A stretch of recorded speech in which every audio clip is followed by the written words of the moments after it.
नमस्कार।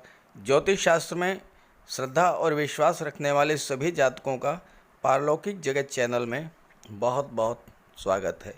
ज्ञान, धन, बुद्धि, विवेक, मान सम्मान, पद प्रतिष्ठा, संतान, विवाह, धर्म और सत्कर्म के कारक देवगुरु बृहस्पति 29 जुलाई को वक्री हो रहे हैं और पूरे 119 दिन तक स्वराशि मीन राशि में ही वक्री रहेंगे।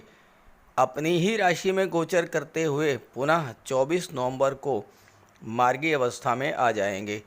देवगुरु इस गोचर काल में अंश बल से भी मजबूत रहेंगे, क्योंकि देवगुरु 14.5 डिग्री पर वक्री होंगे, धीरे धीरे 60 डिग्री तक वापस आएंगे और 24 नवंबर के बाद फिर से 7 डिग्री से इनका अंश बल बढ़ना शुरू हो जाएगा और अप्रैल 2023 तक ये पूर्ण युवावस्था में रहेंगे और अपना पूर्ण फल प्रदान करेंगे। तो इस वीडियो में हम बात करेंगे कन्या राशि के जातकों पर वक्री गुरु के प्रभाव के बारे में, और ये विश्लेषण आपकी चंद्र राशि के आधार पर किया जा रहा है। लेकिन उससे पहले ये समझना जरूरी होगा कि वक्री ग्रह का क्या अर्थ होता है और वक्री अवस्था में ग्रह किस तरह से प्रभाव डालते हैं संपूर्ण विश्व पर, संपूर्ण चराचर जगत पर, हमारे जीवन पर, और फिर विश्लेषण करेंगे कन्या राशि के जातकों पर वक्री गुरु के प्रभाव के बारे में। वीडियो के अंत में देवगुरु के उपायों पर भी चर्चा करेंगे और अंत में आपकी शंकाओं के समाधान भी। तो चलिए वीडियो शुरू करते हैं। ग्रहों के वक्री अवस्था में गोचर को लेकर एक आम धारणा यह है कि ग्रह उल्टी दिशा में चलने लगते हैं, जबकि ऐसा बिल्कुल नहीं है। ग्रहों की 3 चाल होती है। जब कोई ग्रह सामान्य चाल से गोचर करता है तो वो मार्गी अवस्था कही जाती है। जब सामान्य से तेज गति से गोचर करता है तो वो अतिचारी अवस्था होती है, और जब सामान्य से धीमी गति में गति करता है, गोचर करता है, तो उसे वक्री अवस्था कहते हैं।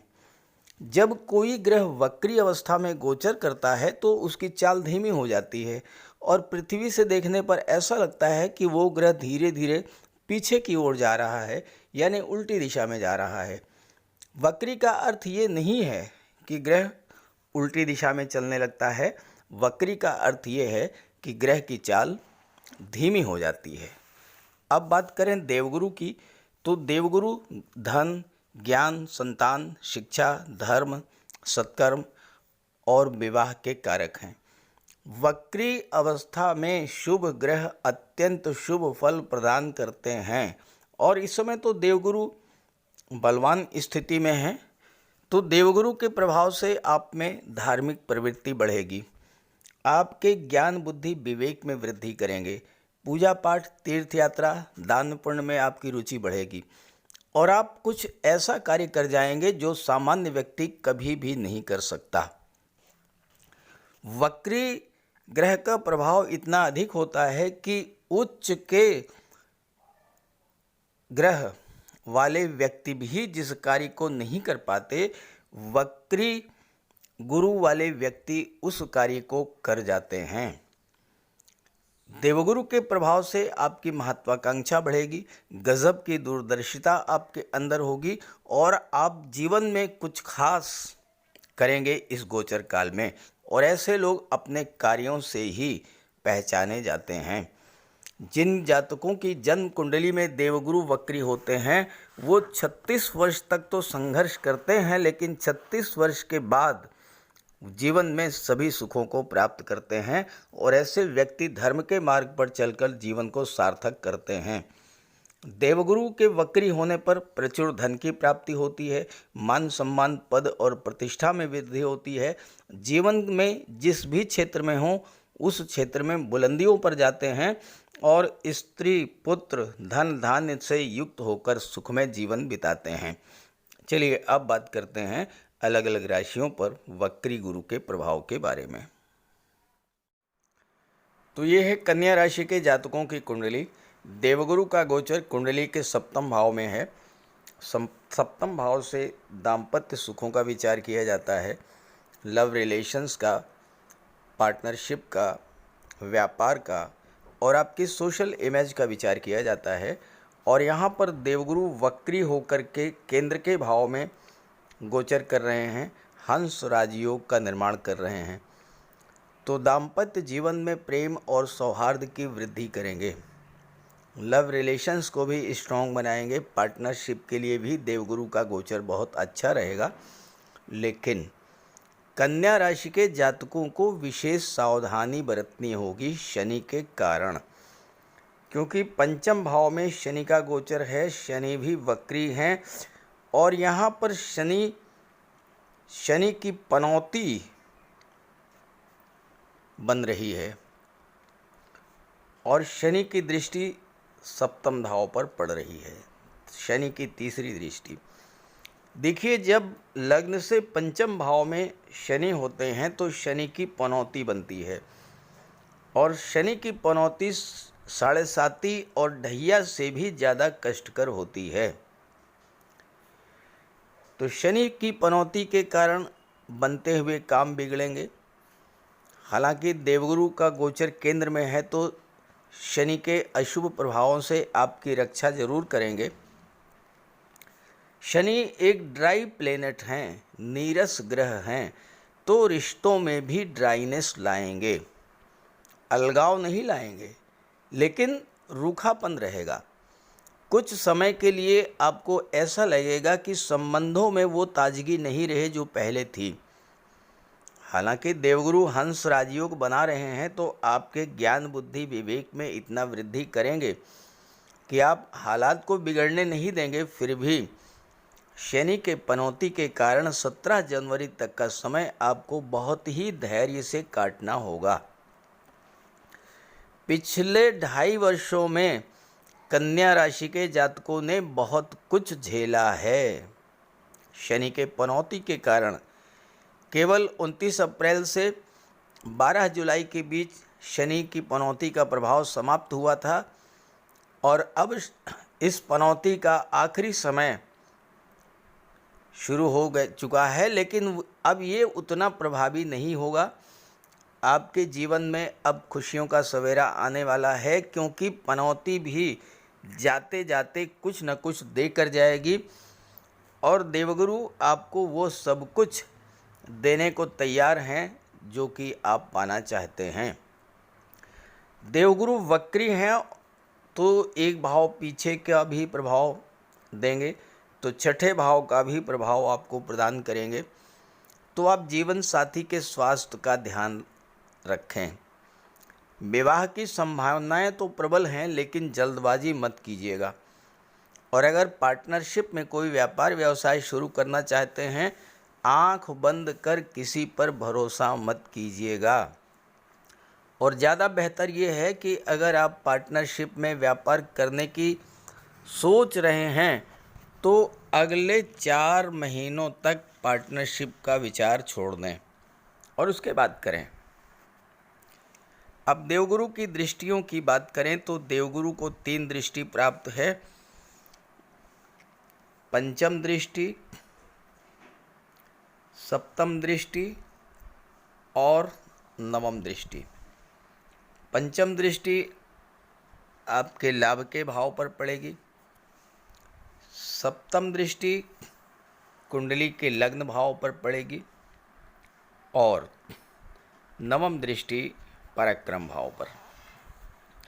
लग्न भाव पर देवगुरु की दृष्टि बहुत ही श्रेष्ठ लाभ की स्थिति लेकर के आ रही है, क्योंकि लग्न के स्वामी बुध हैं और बुध और गुरु परम मित्र हैं। दोनों ही ज्ञान बुद्धि विवेक के कारक हैं और दोनों का ही आपके जीवन में बहुत बड़ा प्रभाव पड़ता है।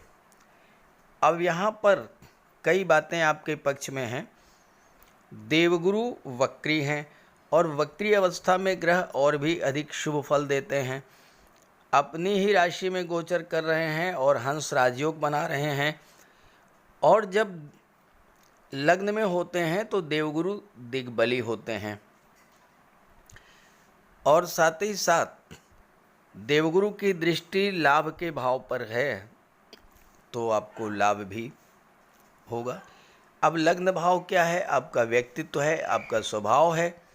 देवगुरु धर्म और सत्कर्म के कारक हैं, तो आपकी धार्मिक प्रवृत्ति बढ़ेगी।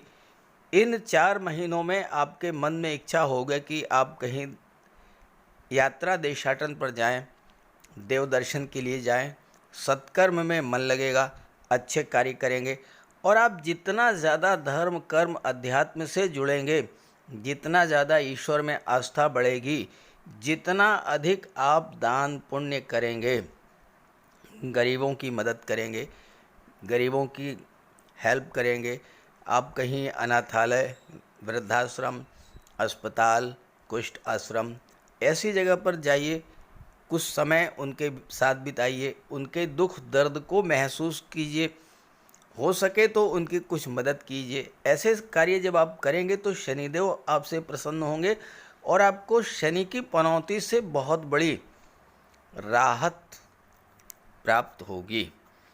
देवगुरु आपके ज्ञान बुद्धि विवेक में भी वृद्धि करेंगे।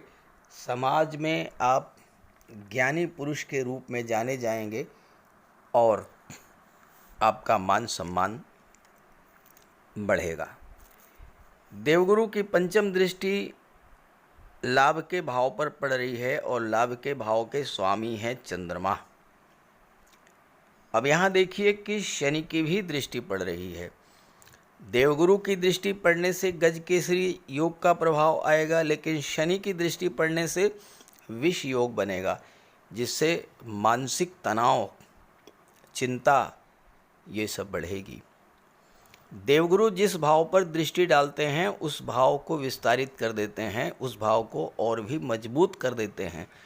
तो 11वां भाव क्या है? लाभ का भाव, संतान का लाभ, शिक्षा का लाभ, धन का लाभ, मान सम्मान पद और प्रतिष्ठा का लाभ। तो इन सब की वृद्धि करेंगे, धन वैभव संपन्नता में वृद्धि करेंगे, संतान की प्राप्ति होगी, विवाह के योग बनेंगे और गवर्नमेंट जॉब में है तो उच्च पद प्राप्त होगा, व्यापार के क्षेत्र में है तो प्रचुर धन लाभ होगा और व्यापार में उन्नति होगी। चूँकि बुध आपके लग्न के भी स्वामी हैं और बुध धन दशम भाव के भी स्वामी हैं, कर्म भाव के भी स्वामी हैं। तो अगर आप IT sector, computer, management, education sector, finance sector in सब से जुड़े हुए हैं या आप शेयर मार्केट से जुड़े हुए हैं, ब्याज बट्टा गिरवी का कार्य करते हैं, कमीशन या ब्रोकरेज का कार्य करते हैं, आपका कोई शिक्षण संस्थान है या आप धर्म गुरु हैं, पुरोहित हैं, कथावाचक हैं, धार्मिक कर्म कांड कराते हैं, ऐसे सभी जातकों के कार्य क्षेत्र में अचानक से बहुत बड़ा उछाल देखने को मिलेगा और आपकी आय में अचानक से वृद्धि होगी। आपका माइंड सेटअप ऐसा हो जाएगा कि आप ज़्यादा से ज़्यादा धन कमाना चाहेंगे, चाहे इसके लिए कितना भी परिश्रम करना पड़े। और परिश्रम तो करना ही पड़ेगा क्योंकि परिश्रम के कारक शनिदेव हैं और शनिदेव की दृष्टि लाभ के भाव पर पड़ रही है और शनिदेव वक्री हैं। तो होगा ये कि अब आपको आपके परिश्रम का भरपूर लाभ मिलेगा। और देवगुरु की जो नवम दृष्टि है वो कुंडली के तीसरे भाव पर, पराक्रम भाव पर पड़ रही है। तो अगर जॉब के मामले में अभी तक कोई संभावनाएं नहीं बन रही थी, लगातार परिश्रम करने के बाद भी सफलता नहीं मिल रही थी, तो अब आपको सफलता मिलेगी। जॉब के मार्ग प्रशस्त होंगे, नौकरी मिलने के रास्ते खुलेंगे। अगर आप पहले से ही जॉब में थे तो कार्य क्षेत्र पर आगे बढ़ने के मार्ग में रुकावट आ रही थी, रास्ते बंद थे, तरह तरह के अवरोध आ रहे थे, तो अब ये सारी चीज़ें दूर हो जाएंगी। आपको अपने प्रयासों, एफर्ट्स का पूरा लाभ मिलेगा क्योंकि आपकी कुंडली में पराक्रम भाव पर देवगुरु की दृष्टि पड़ रही है। जॉब के मामले में, नौकरी के मामले में आप मंजिल तक पहुंचते पहुंचते रह जाते थे। कभी इंटरव्यू में असफलता, कभी फिजिकल में प्रॉब्लम, कभी कभी सब कुछ फाइनल हो जाने के बाद भी आपका सिलेक्शन हो जाने के बाद भी कोई कोर्ट का लिटिगेशन आ जाने के कारण आपको जॉब नहीं मिल रही थी। तो ऐसे सभी जातकों के लिए जो है बहुत ही अच्छा रहेगा। धन की प्राप्ति भी होगी, धन का संचय भी होगा, संतान की प्राप्ति होगी, विवाह के योग बनेंगे और कार्यस्थल पर भी स्थितियाँ अच्छी रहेंगी। बस ध्यान ये रखना है कि शनि का उपाय जरूर करते रहें, बजरंगबली की उपासना करें, हनुमान जी के मंदिर में जाएं, उनके चरणों का सिंदूर अपने मस्तक पर धारण करें, शांति से पूरे मन से 10-15 मिनट बैठ करके उनके सामने अपने कष्टों को निवेदित करें, अपने कष्ट उन्हें बताएं और उनसे प्रार्थना करें कि आपको कष्टों से मुक्ति दें। फिर देखिए शनि की पनौती आपका कुछ भी नहीं बिगाड़ पाएगी। और जहाँ तक देवगुरु की बात है तो आइए बात कर लेते हैं देवगुरु के उपायों पर। कुंडली में देवगुरु बृहस्पति का बहुत ही महत्वपूर्ण स्थान है, क्योंकि देवगुरु कुंडली के पंचम और नवम भाव के कारक होते हैं। पंचम भाव से संतान का विचार किया जाता है, शिक्षा का विचार किया जाता है और नवम भाव से भाग्य का विचार किया जाता है। गुरु ग्रह भाग्य के लिए जिम्मेदार माने जाते हैं और किसी भी कार्य की सफलता के लिए देवगुरु का मजबूत होना बहुत ज़रूरी है। जब कुंडली में देवगुरु मजबूत होते हैं तो भाग्य का साथ मिलता है, जिस काम में हाथ डालते हैं वो सफल होता है, विवाह समय से होता है, शिक्षा अच्छी मिलती है, गुरु की कृपा रहती है, धन की प्राप्ति होती है। तो देवगुरु के लिए कुछ उपाय बताने जा रहा हूँ, उपाय ज़रूर कीजिएगा। अगर आपकी जन्म कुंडली में गुरु कमज़ोर स्थिति में है तो आपको गुरुवार का व्रत करना चाहिए। स्नान करते समय जल में आधा चम्मच हल्दी डालकर स्नान करें। स्नान के बाद पीले रंग के वस्त्र धारण करें और साथ ही साथ केसर या हल्दी का तिलक लगाएं। और गुरुवार के दिन भगवान विष्णु की उपासना करें। घर में केले का एक वृक्ष लगा लें, उसकी पूजा करें, उसकी सेवा करें। भोजन में चने के बेसन, चीनी और घी से बने लड्डू का सेवन करें और अपनी क्षमता के अनुसार पीले वस्त्र, हल्दी, शहद, धार्मिक पुस्तकें, इन सब का दान कर सकते हैं। अगर गुरु ग्रह कमज़ोर है तो पुखराज धारण करें, लेकिन इसके लिए किसी योग्य ज्योतिषी की सलाह ले लें। माता पिता, गुरु और बुज़ुर्गों का सम्मान करें, उनकी देखभाल करें और उनका आशीर्वाद प्राप्त करें। साफ सफाई रखें, गुरु की सेवा करें और दही और चावल गरीबों को खिलाएं। किसी गरीब को, किसी दिव्यांग व्यक्ति को भोजन कराएं। किसी वृद्धाश्रम में जाकर के वृद्धों के साथ कुछ समय बिताएं, उनकी समस्याओं को जानें समझें। कोई ज़रूरी नहीं है कि आप धन से ही सहायता करें, तन और मन से भी आप मदद कर सकते हैं दूसरों की, और ऐसा करने से देवगुरु अत्यंत प्रसन्न होते हैं। और जब देवगुरु बलवान होंगे तो आपको पूरा लाभ मिलेंगे। तो ये उपाय करके देखिएगा, लाभ होगा। कमेंट करके बताइएगा ताकि आपके साथियों को भी इसका लाभ मिल सके। नमस्कार। एक बहुत ही अच्छा प्रश्न प्राप्त हुआ है। मंगल का बोध दशा और अंतर्दशा चलने से क्या होगा? अगर आपके जीवन में मंगल की महादशा चल रही हो और मंगल की अंतर्दशा चल रही हो तो क्या होगा? बहुत अच्छा प्रश्न पूछा है। देखिए, मंगल की महादशा में अंतर्दशा जो मंगल की होती है वो 4 महीने 27 दिन की होती है। मंगल की महादशा में मंगल की अंतर्दशा 4 महीने 27 दिन की होती है। अब अगर मंगल का गोचर उच्च राशि में है या स्वराशि में है और मंगल पर शुभ ग्रहों की दृष्टि पड़ रही हो, मंगल का गोचर केंद्र के भाव में है या शुभ भाव में गोचर है, केंद्र में है या त्रिकोण के भाव में है, तो आपको शुभ फलों की प्राप्ति होगी।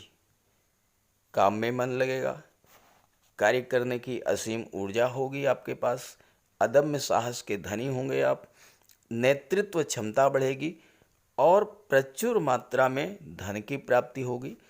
और मंगल की अंतर्दशा के दौरान आप भूमि, भवन, वाहन का सुख भी प्राप्त कर सकते हैं, ज़मीन खरीद सकते हैं, मकान बनवा सकते हैं। लेकिन अगर मंगल अशुभ भाव में है या नीच की स्थिति में है या शत्रु राशि में है तो फिर अशुभ फल मिलेगा। क्रोध बढ़ा देंगे, बेवजह की शत्रुता बढ़ेगी, लड़ाई झगड़े बढ़ेंगे, चोट चपेट की आशंका रहेगी, दुर्घटनाओं का भय रहेगा। तो इसके लिए फिर आप मंगल का उपाय करते रहें, हनुमान जी की शरण में जाएं, उनकी उपासना करें, हनुमान चालीसा का पाठ करें, इन सब से आपको लाभ होगा।